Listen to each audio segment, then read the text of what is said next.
Hello दोस्तों, एजे short hand में आप सभी का स्वागत है। यदि आप चैनल पर नए हो तो चैनल को सब्सक्राइब कर सकते हैं। डिक्टेशन 5 सेकंड बाद होगा। Ready, start. अध्यक्ष जी, किसी भी देश की विदेश नीति अपने में कोई स्वतंत्र नीति नहीं होती है, वरन वह किसी देश की आंतरिक नीति को स्पष्ट करती है। उदाहरण के लिए हम अमेरिका को ले सकते हैं।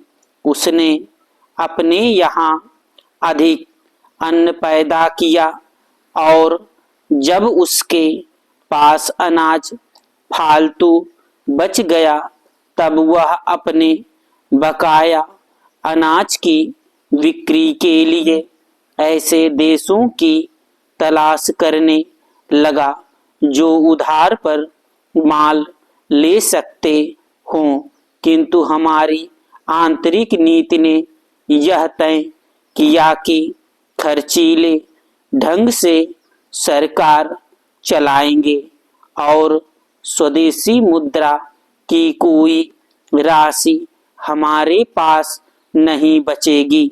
हमने कर भी लगा दिए और मुद्रा प्रसार भी कर दिया।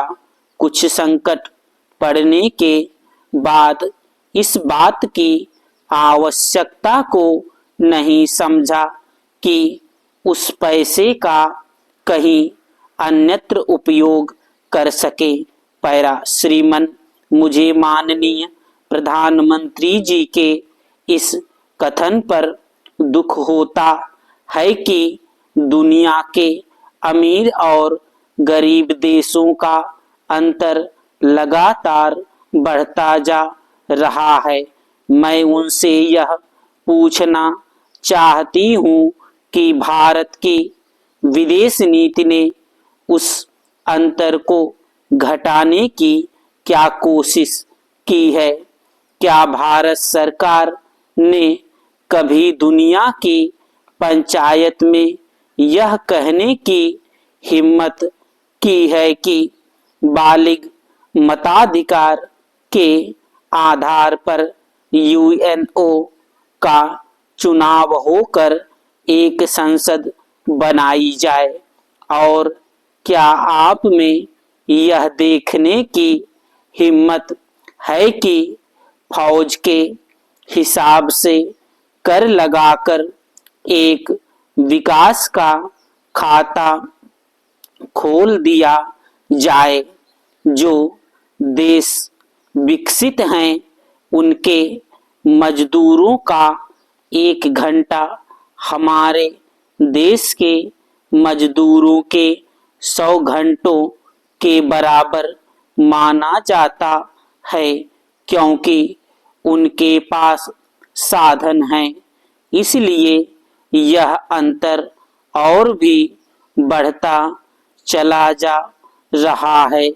किसी देश के अंदर आंतरिक नीति में अमीरी और गरीबी का अंतर बढ़ता चला जा रहा हो और वह दुनिया के देशों में विद्यमान अमीरी और गरीबी के इस अभिशाप को समाप्त करेगा, यह समझ में आने वाली बात नहीं है।